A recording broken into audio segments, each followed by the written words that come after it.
So as soon as you see this kind of question, understand that this is not the question which I want to solve. So it's not like solving the questions faster than anyone else. It is also leaving those questions faster than anyone else. That is also required in this kind of paper. But CSAT being just qualifying in nature, you don't want all these tricks and the strategies. Okay. So that's about these NC2 concept. Then what I'll do tomorrow is I'll discuss some AP and GP concepts, sums and different patterns, and if possible, some geometry and all those things.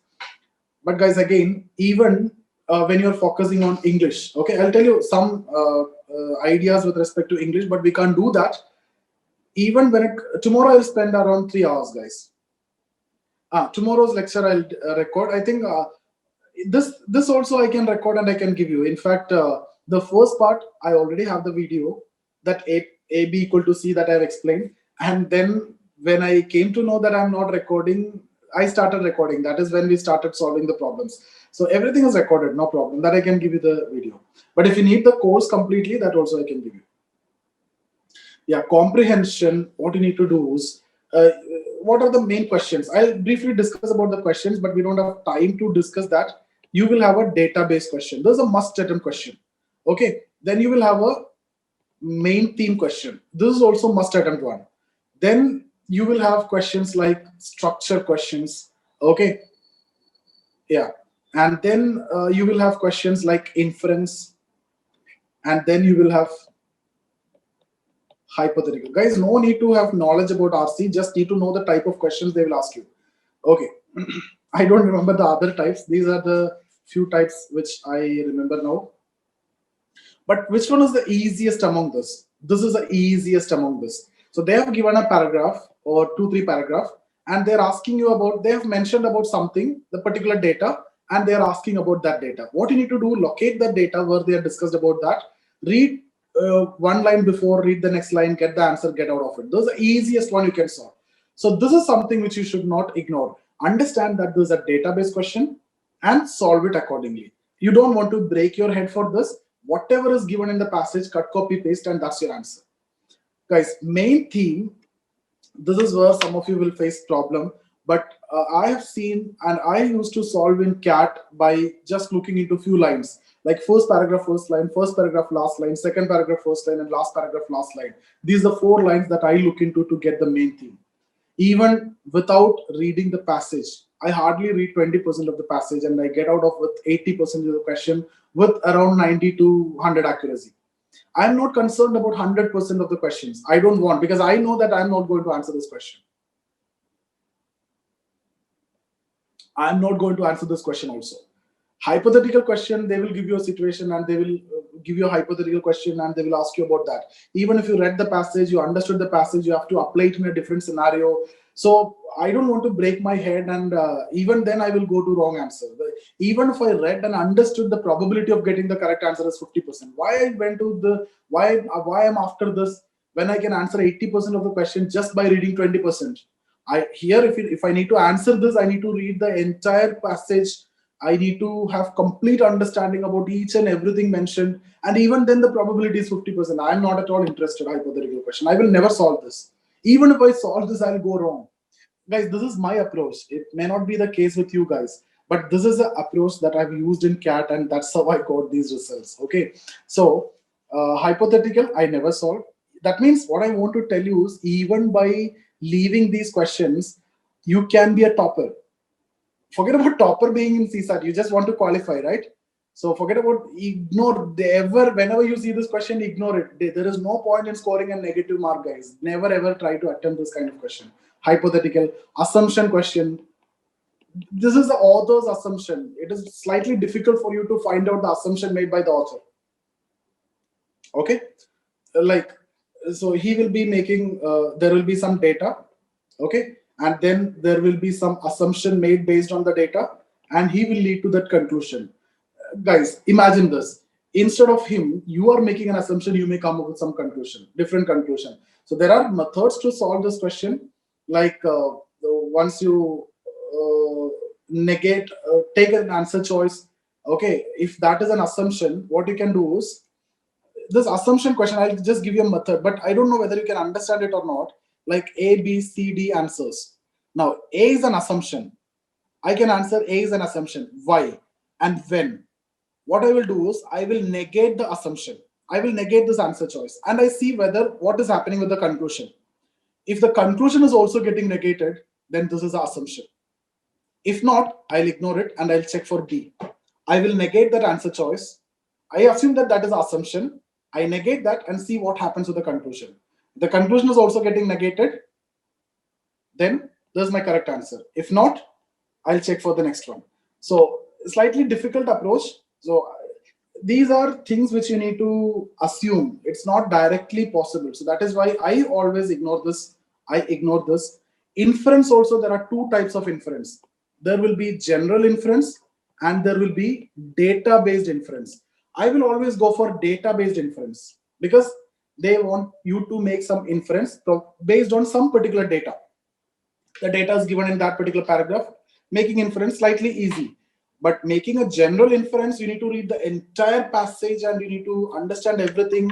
And guys, there is a very famous saying with respect to inference.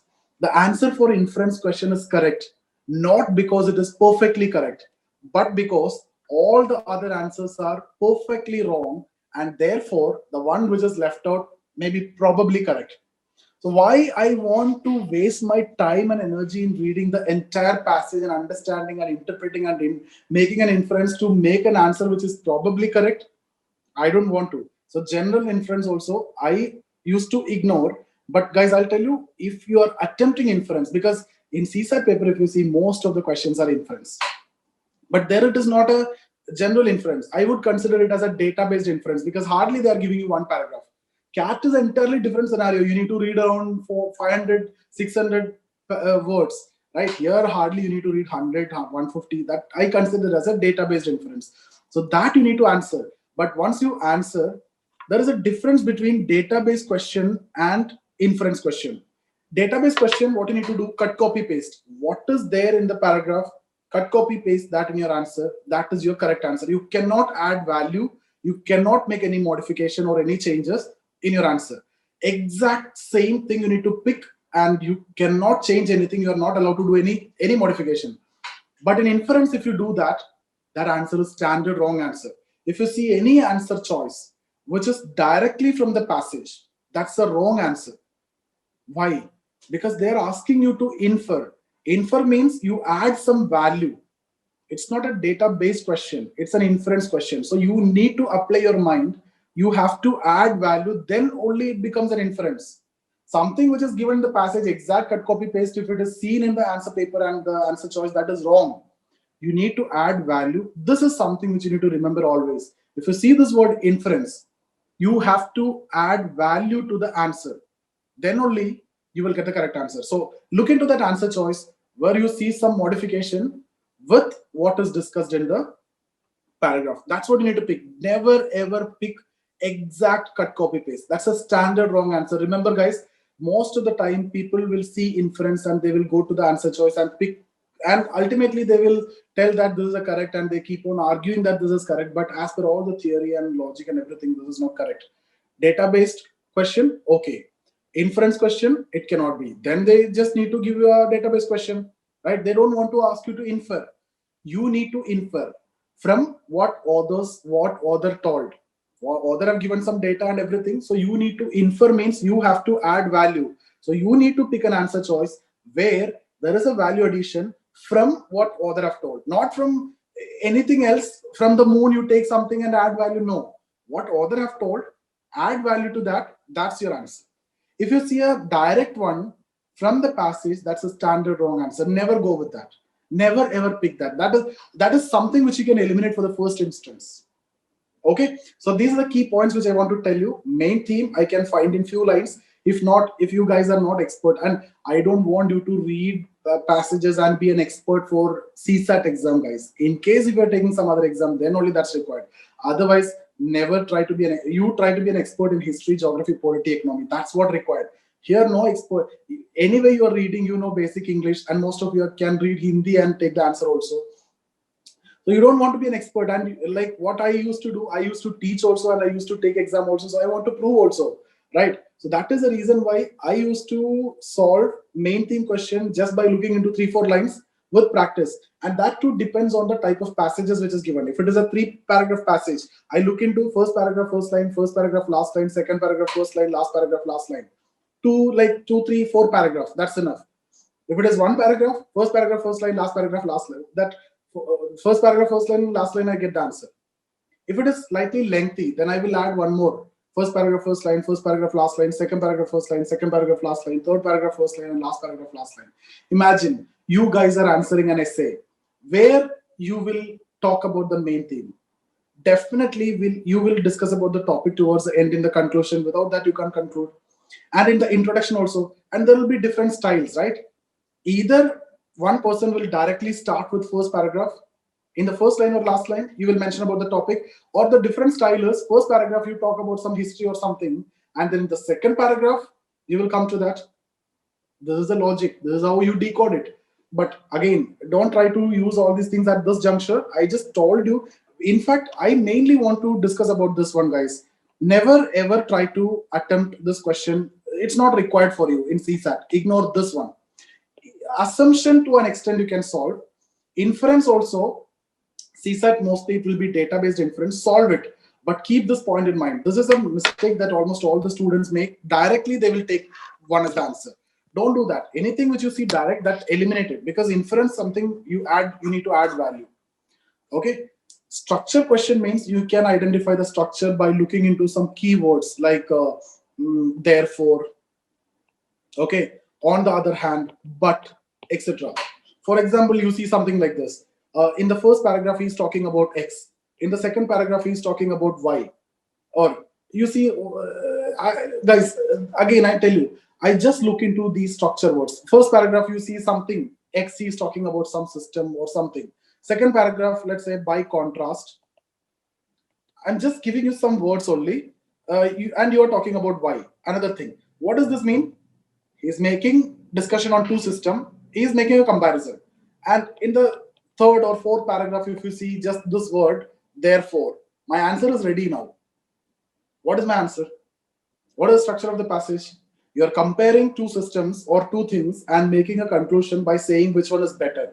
Therefore, X is better or Y is better. As soon as I see this word by contrast and therefore, my answer is ready.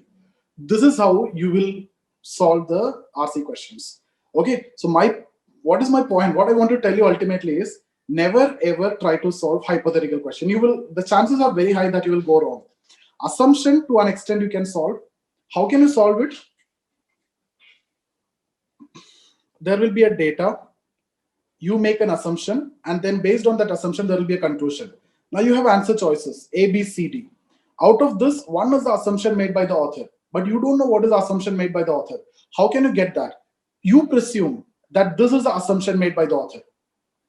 If this is the assumption made by the author, then only you will get this conclusion, right?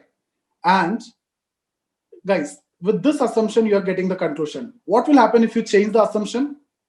The conclusion will get changed. So if you negate this assumption, conclusion also get negated. So assume that this is the assumption made by the author. Negate it. See what happens with the conclusion. If the conclusion also negated, take this as the answer, because that is the assumption. If nothing happens with the conclusion, this is not the assumption. Ignore it. What you do? Do the same with B. That is the assumption. Imagine that is the assumption. Negate it. Look for what's happening with conclusion. If nothing happens with conclusion, ignore it. If conclusion also got negated, then this is assumption. Guys, these are some techniques. I understand that it may be slightly difficult for you to digest and you need practical examples and scenarios, but unfortunately, we don't have time. But if required, if you guys need towards the end, we can do that, but not at this juncture. Busy with so many things. Okay. I don't understand, Rajashekhar, what do you mean by same pass on to 2-3 times you're messaging the same. Guys, always go for this question, data-based, main theme, structure. These are very high probable answers. Shortcuts is what I'm saying, but you need practice. But these shortcuts, you really don't want in CSAT. Trust me, you can even read, and you have guys, 10 minutes is what you're getting to read a passage. When you have 10 minutes, you are studying everything, right? You are reading so many things and so many articles and newspaper, and you are able to remember each and every fact. What is the problem when something is in front of you and 10 minutes are given and 3 4 questions they're asking? It should be very easy in CSAT. But I'm just discussing in general these common mistakes you should not make. Assumption, it may be slightly tougher for you because even things are there in front of you, but what is the assumption made by the author, to get that slightly difficult. But this trick you can use what I've told you. Why? What is the logic behind that? Think of that. If I'm taking an assumption, if it is correct, then if I negate it, the conclusion will be negated. Why? Because based on this assumption only he made that conclusion. So if I change the assumption, conclusion will also change. That's the way I'll pick that. But trust me, guys, assumption is the most difficult question, and we can solve that in this easy way. Even the examiner won't think about that, the method that you're going to solve. But hypothetical, always ignore. And if it is a big passage, always ignore the inference also. Small passage, go for inference. I consider that as a data-based inference. But keep this point in mind, always and always ignore the direct answer which is given to you, because inference means you need to infer, add value. If you're not adding any value to the one which is discussed by the author, that's a standard wrong answer choice. Okay, having said that, we will stop for the day. Tomorrow we will have a long, good session with respect to some important patterns. Okay. Okay, guys, we'll stop here. See you tomorrow. I'll share you the details, and the time will be slightly different. We may go for 6 to 9 tomorrow. Okay. See you guys.